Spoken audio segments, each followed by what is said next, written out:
Benua Afrika.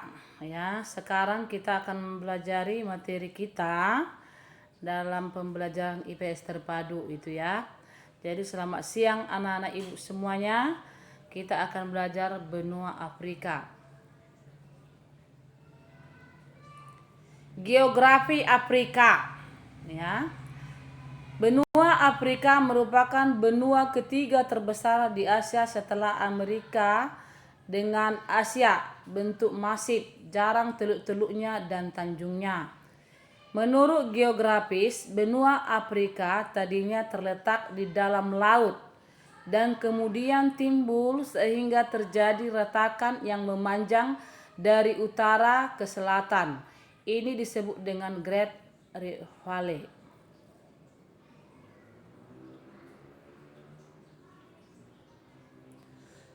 Bentuk topografinya, Afrika merupakan plato. Ya, ini dataran tinggi maksudnya. Dataran rendahnya hanya ada di tepi pantai. Plato bergerak antara 500 sampai 3000 meter.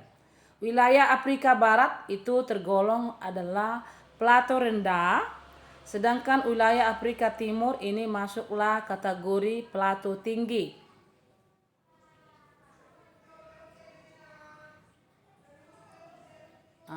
Kita perhatikan peta geografi Afrika ya. Nanti bisa kamu lihat ya peta geografi Afrika. Kita lanjut dulu. Iklim Afrika ya. Yang pertama, daerah hutan tropis. Daerah Afrika Tengah, sebuah tanah khatulistiwa di mana banyak sekali turun hujan lebat dan berhawa tropis yang sangat panas. Penduduknya juga terdiri dari suku-suku Negro. Iklim daerah ini tidak cocok untuk orang-orang yang kulit putih. Yang bagian B-nya daerah savana.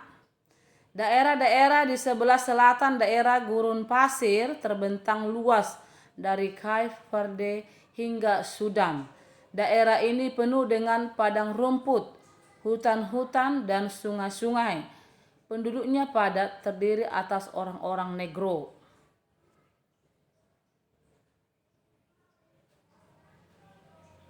Masuk bagian C, daerah gurun, bisa kamu lihat gambarnya itu.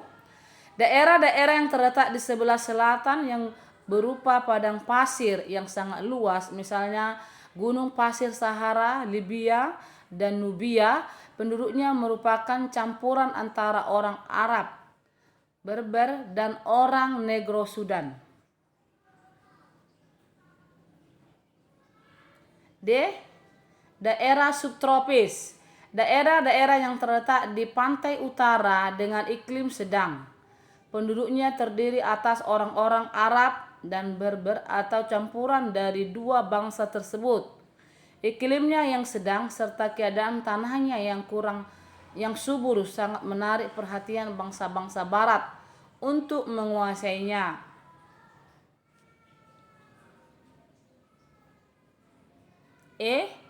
Daerah dataran tinggi, bagian yang paling selatan terletak pada zona sedang. Bagian ini memiliki tanah-tanah pegunungan, tanah-tanah datar, padang rumput. Penduduk Negro terdiri atas berbagusku, antara lain Negro Bantu, Kafir, Julu, Hetot, Busman, bangsa-bangsa pendatang yang terdiri atas bangsa kulit putih, sesuai dengan mereka yang berkolonisasi di daerah tersebut.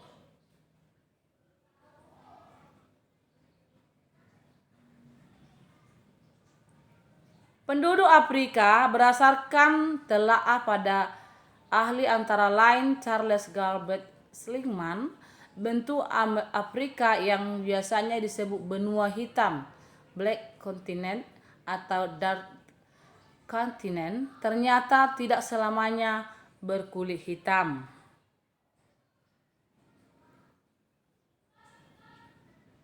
Menurut Seligman ada 5 ras di Afrika. Yang pertama Negroid, ya, mayoritas penduduk yang bertempat tinggal di selatan Sahara dengan ciri rambut keriting, hidung pesek, bibir tebal. Orang Negro dari segi bahasa dibedakan menjadi Negro Sudan dan Negro Bantu.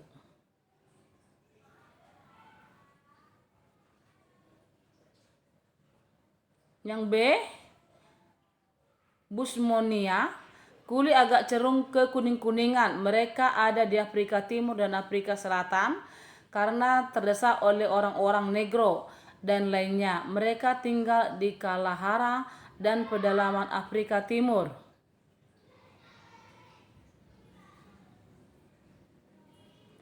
Payang-moya seperti Negro tetapi bentuk tubuhnya kerdil. Pada zaman prasejarah banyak di Afrika Timur dan Selatan, tetapi terus terdesak dan menetap di hutan Kongo.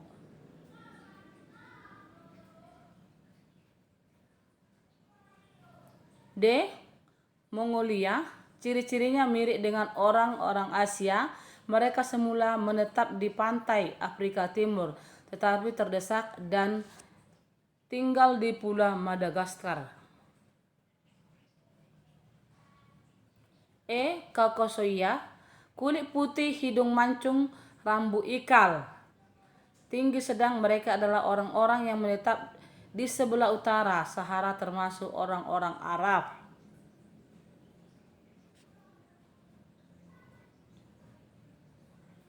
Bahasa, berdasarkan para ahli, di Afrika ada beberapa bahasa. Yang pertama, Niger atau Kongo Kordofan, ya, digunakan oleh orang-orang Negro di Niger.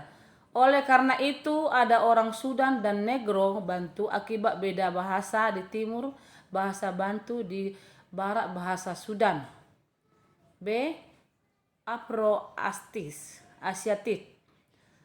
bahasa orang-orang Arab dan Berber atau Hamid, Lensit, dan Semit.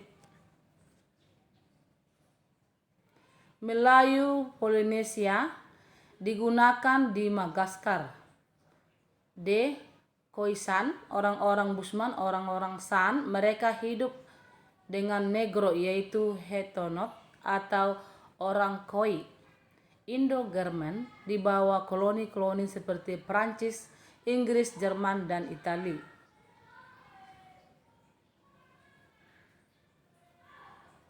Ekonomi Afrika, sistem perekonomian manusia. Yang pertama, food gathering, adalah mengumpulkan hasil hutan, berburu, mencari ikan, berburu di savana atau padang rumput, finishing di daerah sungai atau food gathering, kemudian berubah karena yaitu memelihara apa saja yang bisa dipelihara. Domestikasi orang-orang sebelumnya. Gathering ada yang cari biji-bijian, buah-buahan, umbi-umbian. Hal ini ditentukan oleh alam karena proses domestikasi. Mereka kemudian memproduksi. Food producing, akibat mereka berubah yaitu dari gathering menjadi petani, hunter menjadi pastoral, finishing menjadi nelayan atau tambak.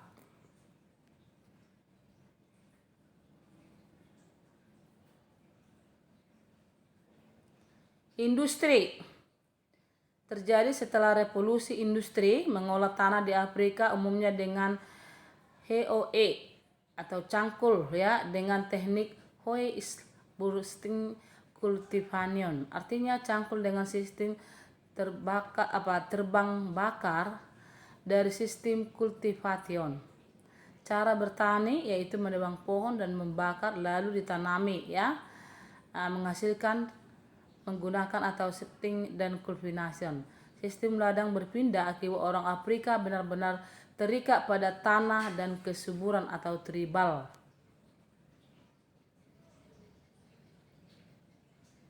Sosial Afrika, Afrika terkenal sebagai masyarakat tribalis, kesukuan. Perpindahan-perpindahan tersebut disebut dengan transhuman pastoril. Transhuman pastoril adalah beternak berpindah-pindah dan mengikuti arus musim. Ekonomi menentukan sosial Afrika. Pada saat food gathering, masyarakat Afrika bersifat egalitarian Tapi pada saat food producing, masyarakat bersifat stratifikasi.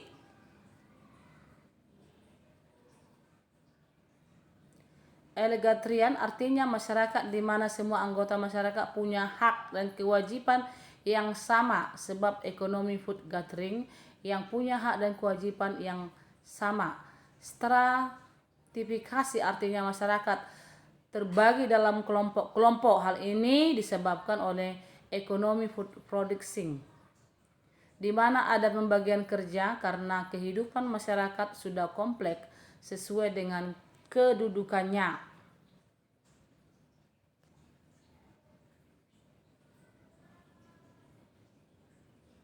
Sosial politik ya, politik Afrika.